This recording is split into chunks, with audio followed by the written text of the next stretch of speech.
Demonized and suppressed by the war on drugs, psychedelic medicines are making their return, and we're here to bring you the latest in scientific research and therapeutic practices involving psychedelic medicines from psilocybin to ayahuasca to DMT and beyond. This is the Psychedelic Medicine Podcast.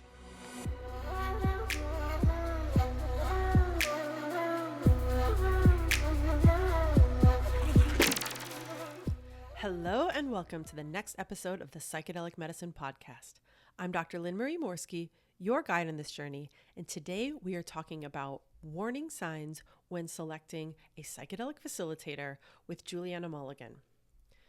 Juliana is a formerly opioid-dependent and formerly incarcerated ibogaine specialist who has been working in the ibogaine treatment community for 10 years.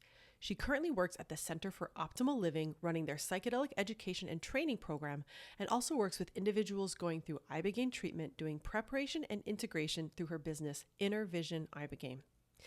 Now, Juliana has written a fantastic article with Joshua White of the Fireside Project, and I just have to sneak in an advertisement for the Fireside Project here. For those of you who are maybe new to the podcast, perhaps coming from having seen How to Change Your Mind on Netflix, Fireside Project is a peer-to-peer support line for those who may be going through a difficult psychedelic experience or who may want to integrate following an experience. And the number you can find them at is 62-Fireside, and they also have an app, so please check out Fireside Project. Now, one more thing before we get to Juliana and the fantastic information she is going to share. By the way, for those of you who are new, this is a perfect time to come in to this conversation. But again, we have 100 plus episodes on all of the medicines that have been discussed on How to Change Your Mind. But before we get started, just a reminder that the Psychedelic Medicine Podcast is for educational and informational purposes only. Nothing here is to be construed as medical or legal advice. And one last reminder, if you happen to be a clinician, a healthcare provider of some sort, and you would like to learn more about these medicines, please visit the Psychedelic Medicine Association, where it is our mission to educate you on these medicines and how they may be able to help your patients. And you can find us at psychedelicmedicineassociation.org. Now, without further ado, thanks so much for joining us today, Juliana. Yeah, thank you so much for having me. I'm really excited to talk about this with you. I am really excited as well, because first off, you did something with the Fireside Project. Anybody who's a longtime listener knows we are big fans of Fireside Project, but also we're big fans of psychedelic safety. And so when I saw that you had written this article with Joshua White from Fireside about warning signs when selecting a psychedelic facilitator, very excited to discuss this with you.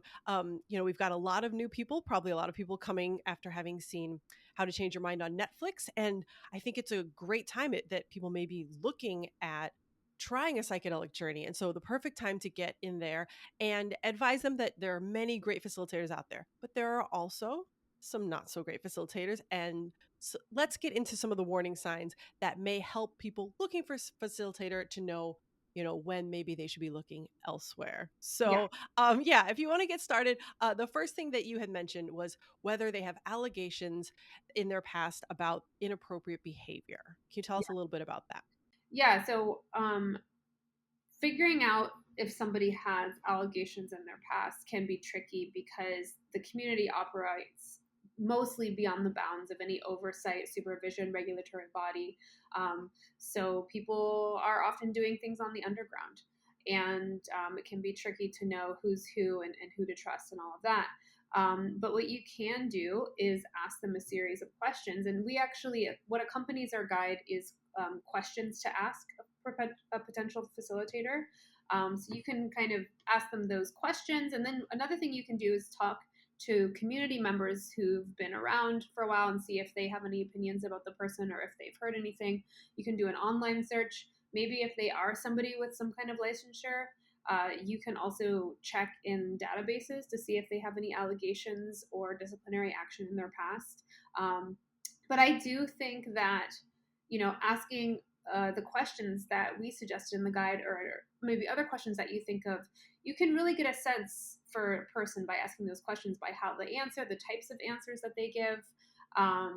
You can kind of get a sense of when somebody's trying to dodge a question or when they don't fully understand how important the question is. And, maybe somebody who's more trustworthy would offer references, would offer, I think that you can tell a lot by really diving into a topic and asking a series of detailed questions. Yes, absolutely. And we're going to put links both to the article that we're discussing today, specifically about kind of the warning signs, but at the bottom of that article is the link to the questions to ask. So anybody who's listening, and they're kind of just modified versions of some of the topics that we're, the questions seem to be like specific ways to present these more difficult topics that we're discussing today, in case somebody doesn't have the ability to get to the show notes. So yeah, you brought up a very good point that we have discussed many times on the podcast. Is kind of like there aren't necessarily accreditation boards for a lot of these practitioners. That we're developing some in the ones that are going to be above ground, but the ones that are still underground or in other countries, that is definitely more difficult. And so I think where people have access to other people in the industry, ask around your friends as well. But I do know that this, like you said, it's really challenging for people new to the industry because a lot of it is not quite online yet. Mhm. The next thing that you brought up in this article was a very interesting one and a real hot button topic. Everybody coming from How to Change Your Mind is gonna be like, "Whoa, I don't know. This is totally um, not necessarily mentioned in the series." But you suggest making sure that the practitioner that a warning sign is if they refuse to promise that they will have sexual contact with you. So can you discuss that one, please? Yes. Somebody who is trustworthy and trauma informed and understands boundaries will discuss this with you about sexual contact and physical getting consent for physical contact in general. um, it's something that some of the stories that have come out in the community in the past is facilitators deciding in the middle of use of the psychedelic that they need to touch you in a certain place to do certain work. And this is something, especially for anyone that has any kind of sexual trauma history, which is most women, unfortunately. um, this is something that's really important to lay down the boundaries in advance, because once you're on a psychedelic, you cannot properly consent to touch. It must be established in advance. And if they are saying, well, no, I need freedom in my work, I use my intuition, and that is a major red flag. This is physical contact must be established in advance. And if they're adverse to this, that's, yeah, major warning sign. Yes, thank you for bringing that up. I think I've expressed on this podcast before that I had done a ceremony with nothing set out like that, and then the next ceremony I had done some. There was a male and female, and they were facilitating, and the male said, I will not touch you unless you request, and I will only touch you where you specifically request. Like if you say, please hold my hand right now. And when he led such specific boundaries, it made me realize, wow, how many boundaries have been crossed in previous ceremonies. And so thank you for elucidating that that should be very clear, very upfront. Yeah.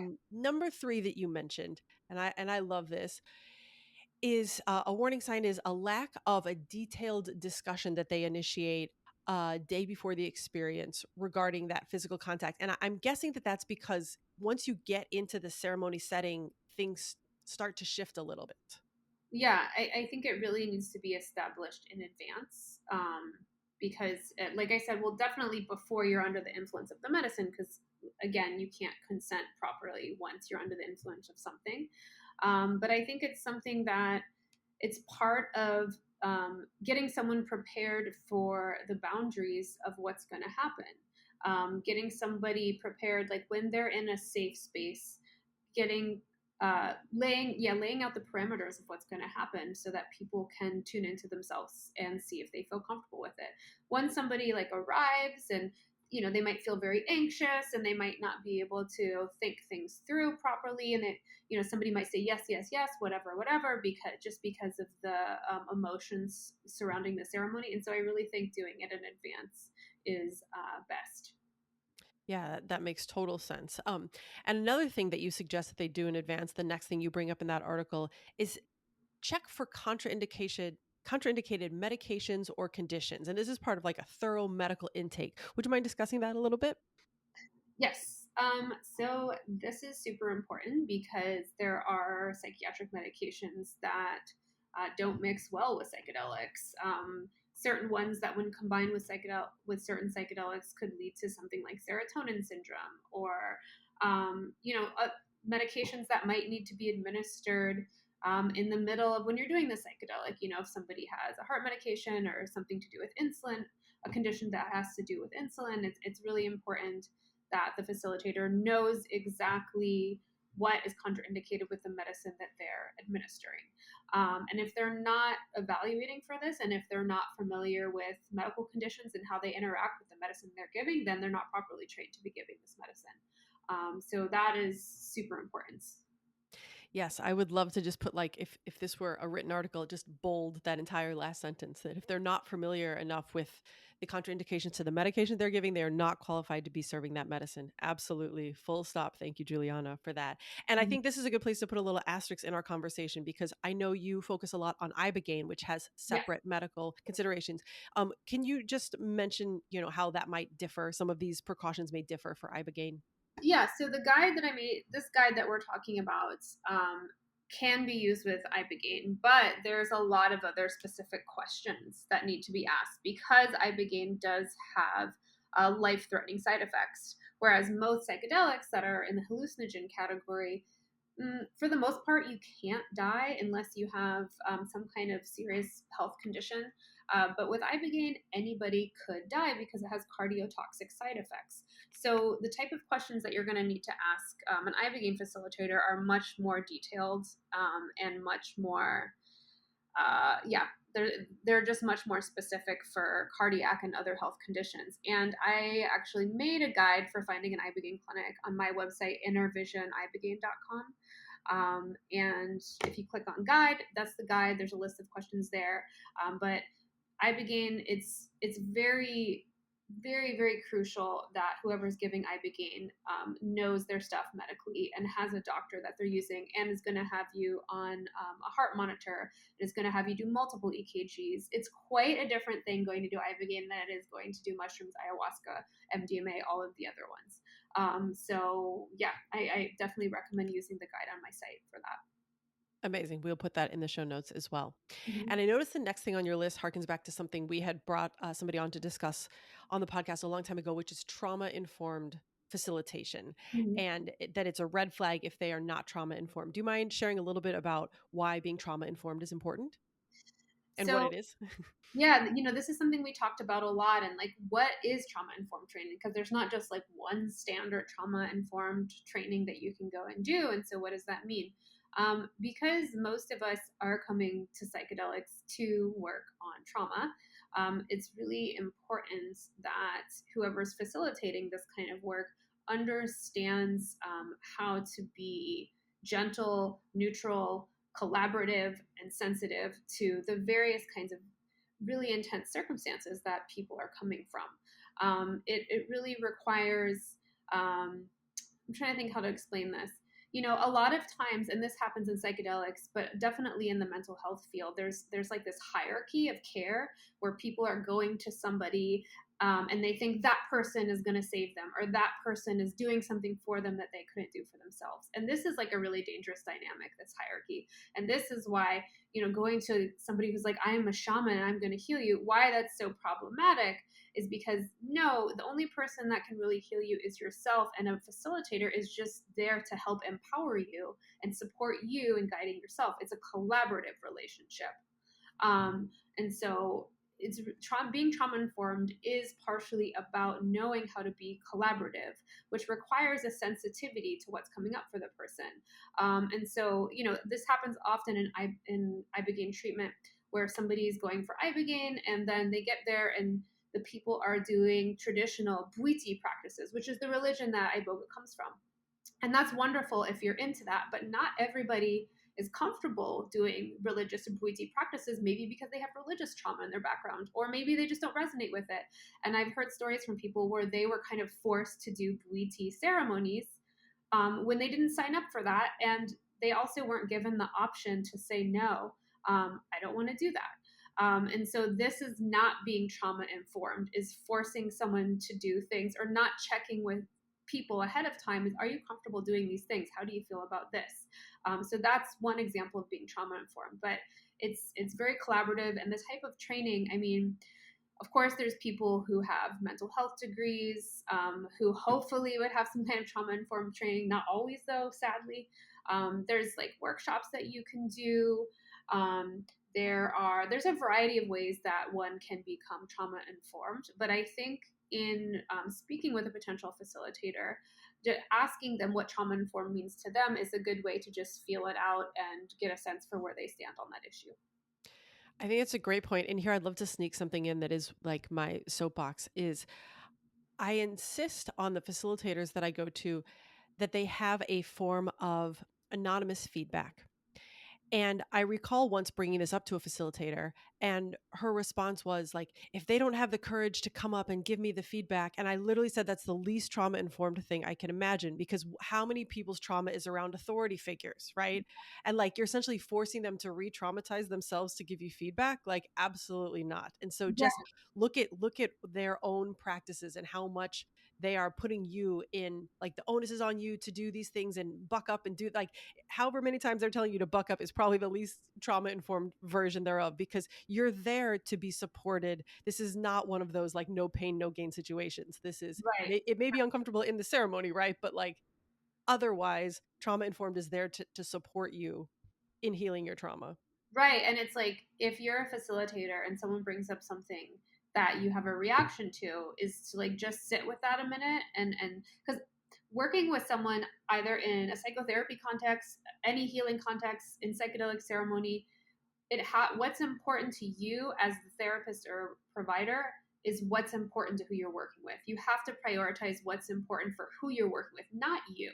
You know, that person sounds like they really needed someone to, be honest with them. Whatever that whole shtick is, it's like you have to set aside your ego stuff. It's not about you once you're a facilitator. I once was working with someone who had been to an ibogaine clinic, and she had anxiety and panic attacks. Like that was her big thing. And her husband went to do treatment at the clinic, which you should never treat a couple together, first of all, first mistake. But she was having horrible anxiety throughout her ibogaine experience. And the doctor came and told her, your husband is doing so good right now, and you're not. And it's just because you're not letting go into the experience. That's why you're having anxiety. Basically, he told her that she was doing something wrong. Oh my gosh. And this is like, that is not trauma informed. That was the Wow. medical doctor of the clinic, which unfortunately, MDs are often the least trauma informed people. My God, it's like there's no therapy training, there's no mental health training to become an MD. That's important to note. So you can't count on an MD necessarily to be trauma informed, unfortunately. Okay. Small asterisk. I am an MD, right? And so we do have to do psychiatric rotations, but there is no mention of trauma informed. So we do have to do some psych training, but trauma informed is not something that I found out until I was in psychedelics. Yeah. So, don't expect that, like you said, that's not something that just comes with, and it may not come with older therapy degrees either. If somebody's coming out of school now, maybe, but if they, I graduated from medical school in 2005, so they're coming out 10, 15 years ago, trauma-informed training may not have been part of their program, regardless of what the degree is. And then you also brought up something about shamans, and I wanted to hearken back to this, something Tim Ferriss had shared in his 5 Bullet Friday or whatever, but he shared an article called "The Rise of the Shaman Bro," and it's very on point, and I have shared it in the Instagram for the podcast. But in points that he covered for recommendations about selecting a facilitator, number 2 was, if they call themselves a shaman, they're not anything resembling a shaman, avoid. Mm-hmm. And I would pretty wholeheartedly agree. Do you have any thoughts on that, on how that is kind of overly appropriated? Yes, totally. I'm big red flags with white people saying I'm a shaman. I'm sorry. People who are indigenous are often chosen as children to train as shamans. It often takes years to properly train to do that.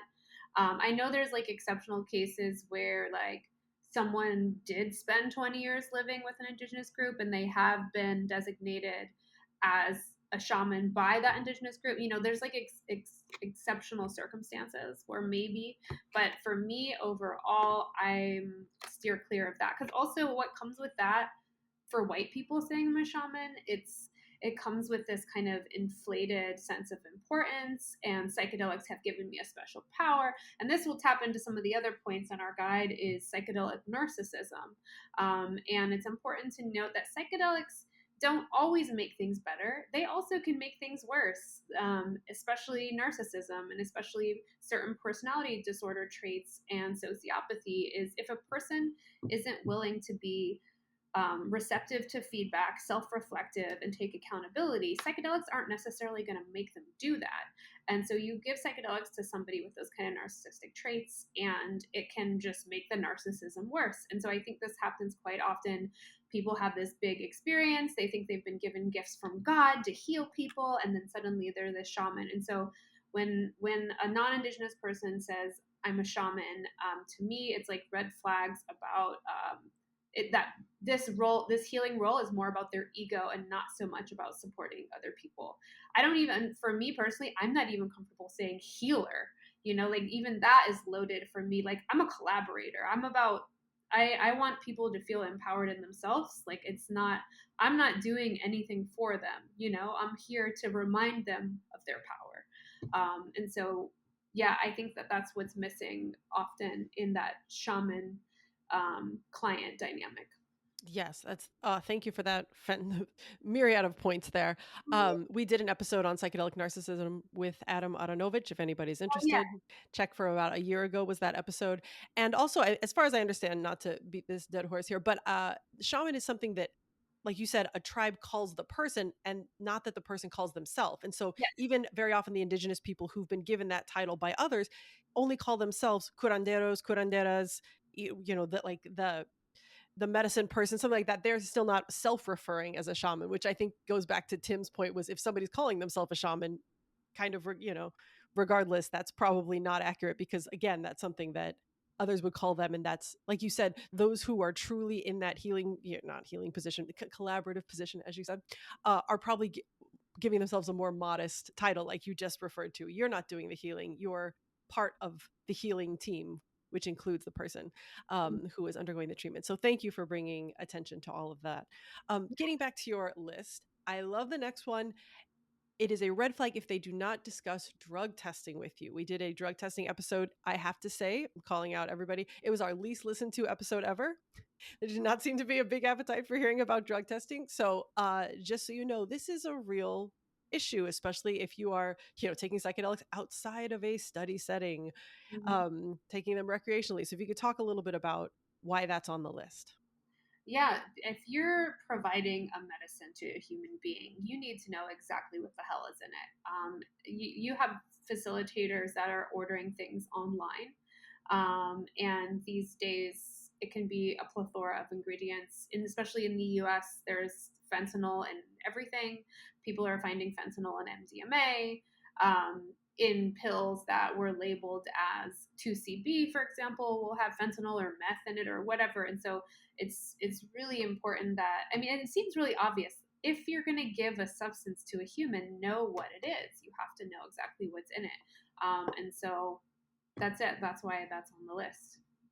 And you know what else? Something that I did not know until I came back from the jungles of Colombia, having done more ayahuasca than I would like to, is that there's a way that you should be caring for the ayahuasca as well to keep it from having toxin. This is a natural substance, right? And it can get toxins in it too. So even if we're talking about some of the natural medicines, I would suggest inquiring how have they been cultivated and preserved, and what are you doing to maintain the standard of those as well? That's a really good point. Yeah, I think I agree. Okay, let's go to number 7. This is another one. As a doctor, I'm very excited to see on the list. Red flag if they do not have an effective plan in place for medical or mental health emergencies. Yes. They should have definitely a mental health professional either there or on call should something happen. Unexpected things do happen. People do spin out into psychosis, even if it's temporary, spin out into manic states. And often what happens, at least in ibogaine treatment, is people don't give their full history because they're afraid they're going to be turned away. And so often people are coming, not divulging their psychiatric history. Turns out there was a past psychosis. Turns out there was a past manic state. And that's a potential recipe for disaster. with psychedelics. And then I've also seen and heard of people who haven't had any psychiatric emergencies and them getting triggered by psychedelics too. I mean, we're talking about like really, especially with higher dose things and things like 5-MeO DMT, you're like ripping somebody out of their reality and throwing them back in very quickly. That's incredibly jarring.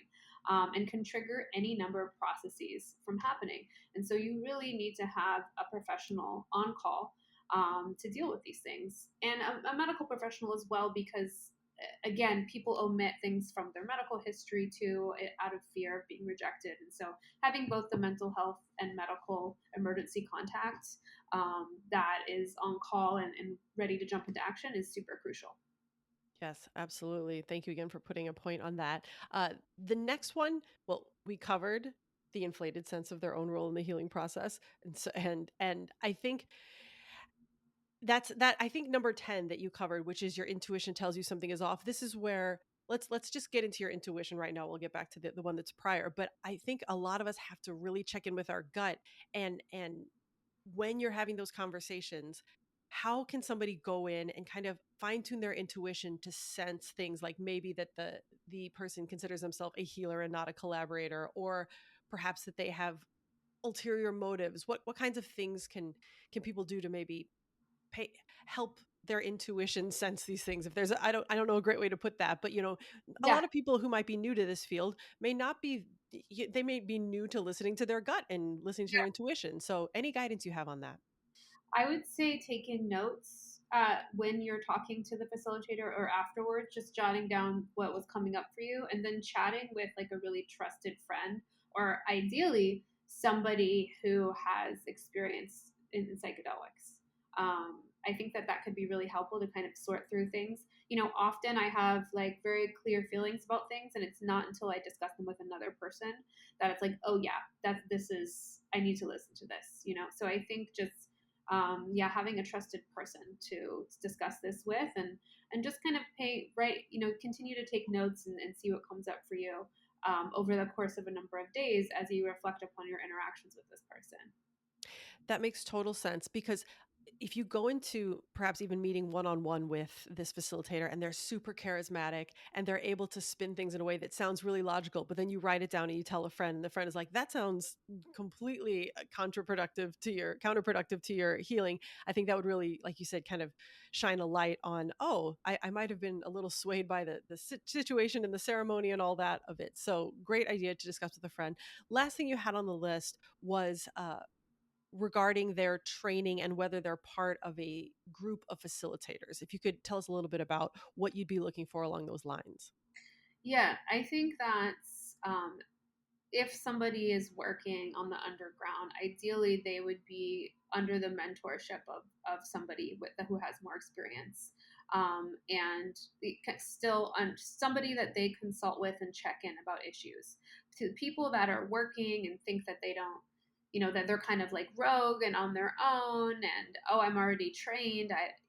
That to me is like is concerning if there isn't kind of a community of people that they're a part of.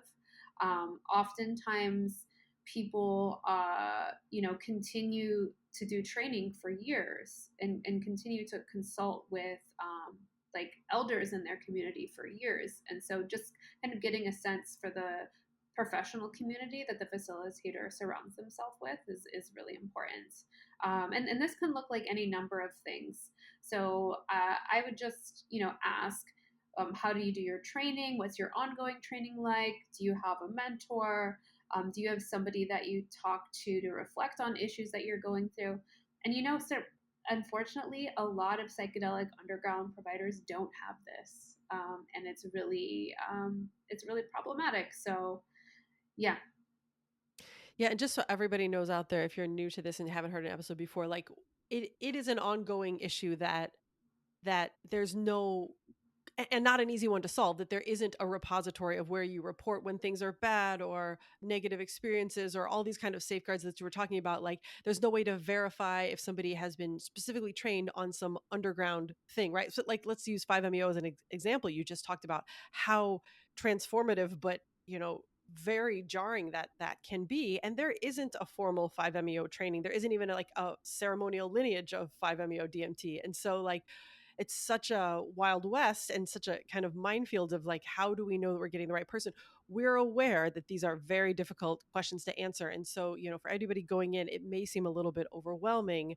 And that's why there are a lot of communities that you can find, as a person who wants to experience psychedelics online, on Facebook, on Instagram. There are ways that you can find out this information. We don't mean to be by any means putting the onus on you. It's just, listen to as many podcasts as you can, try to, it's I feel for the people who are new and don't have, like you said, a trusted circle of people that they know in psychedelics, but those circles do exist online. And so, ask around as much as you can if you're having a hard time verifying. And if, I think, to your point, if the person is not very upfront about their training, that should set your intuition off as well. Exactly. And I just want to say that there is a place to report complaints and allegations in ibogaine, and that's iboganecollective.com. It's a collective that I co-founded with Shay Pruger, who's an ibogaine provider, and we do accept complaints. And for the most part, we kind of know the lay of the land and who's doing what. So feel free to always, in terms of ibogaine treatment, you can always check in with us or report anything to us. That is an amazing service. Thank you for letting us know. We will definitely put that in the show notes. We will link that in all of our posts, etc. Did you say ibogaine collective? iboganecollective.com. Beautiful, beautiful. Thank you so much. Is there anything else you would like to add? And if not, can you please tell us where we can find more of your incredible work? I'm trying to think anything else I want to add to this. I mean, right now people are so excited about psychedelics and they're really being portrayed as this kind of magical thing. And I think that a lot of people new to the community are not having their expectations in a healthy place.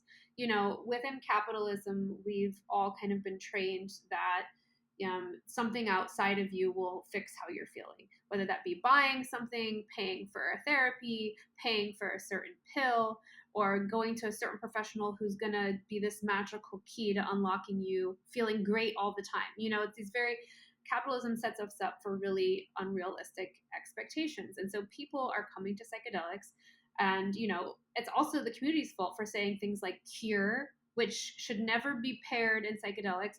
The whole 10 years of therapy in one night, I think, is really dangerous because that does not always happen for people. Solution is something I hear with ibogaine a lot. Cure, solution, those kind of words. Healing is an ongoing process, and psychedelics are wonderful door openers, but actually the hardest work comes afterwards when you have to go back to your daily life and live it and integrate the things you have learned. And this is really the hard part. And so I think keeping that in mind when you're interviewing facilitators, like get a sense for their views on things, because you don't want to go to somebody who really thinks that this one night or these 5 days are going to do it for you, and then you're going to be done. It's a long process, and there's no quick fix. And so I really want to encourage people to adjust their expectations and get ready for what comes afterwards, and get support for what comes afterwards. Also, I think asking your potential facilitator what they recommend, what kind of work they recommend afterwards. If someone's not emphasizing integration, then also a red flag, because that's the most important part. Yes, absolutely, absolutely. And by the way, I'm going to throw in some other obnoxious things that I have heard that to add to your list of things that should not be said.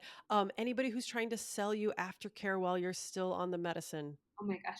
Hard no. This definitely happens, and it's embarrassing. I mean, for the industry, and just like how anybody who's, like you said, claiming ahead of time to be able to cure or even address things that, one, it's like you said, the word cure is rough to be throwing around, period. But if it's claiming that we can help with, and these, like they've numbered off 50 different medical conditions, which there is no study taking place for, unbiased medical claims run.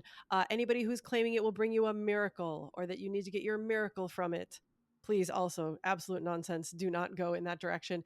And also, if you feel like you've gotten yourself into a situation where you might have signed up for something and you're starting to realize, well, a lot of the things that Juliana has mentioned are resonating with me, and maybe I don't want to go through this, take a listen back to, we did an episode with Dr. Rick Barnett about when to not proceed with a ceremony that you had signed up for. And again, I think that's something that should be brought up here, is that if you are going into a ceremony and they do not have basically 100% refund, if you're paying up front and they're like, no, you can't get any of this money back, or you're getting just a very small amount back. To me, that is a red flag, because if they are in it for your betterment and your healing, they should not be putting the onus on you to go through with something just because you paid for it. That could be more traumatizing than whatever you are coming to heal. So another thing to look out for is a very fair refund policy that is in the patient's favor. Yep, totally agree. Well, Juliana, thank you so much for coming on. Where can people find you and your different centers and projects? So I guess the best centralized space is Instagram. My name is Juliana Mu, so Juliana then MU, and it kind of there's a link tree there that links to all the different things I've worked on. But I do a lot of work related to ibogaine, and I've written articles on that topic and specifically on abuse in the ibogaine community. So you can find the links to my articles there. But I also work at the Center for Optimal Living in New York City doing psychedelic educational programs. So the Center for Optimal Living site, you can find some information as well. Yeah. Amazing. Thank you so much for your work with Fireside Project. Again, if anybody has not listened to the Fireside episodes, we'll link those as well. 62 Fireside is the number to call if you need peer support. Thank you for your work with education, with ibogaine safety, and everything you've done over the years, Juliana. Really appreciate it, and appreciate you coming and sharing with us today. Yes, thank you. And I'm so excited this podcast exists to cover these important topics that not everybody's focusing on. So thank you so much. Absolutely. All right. For everybody else out there, until next time. Thanks so much for listening to the Psychedelic Medicine Podcast. If you enjoyed what you heard, please leave a rating or review, as it helps others find the show. And if you'd like to learn more, you can find the show notes at plantmedicine.org/podcast, and there's information for clinicians at psychedelicmedicineassociation.org.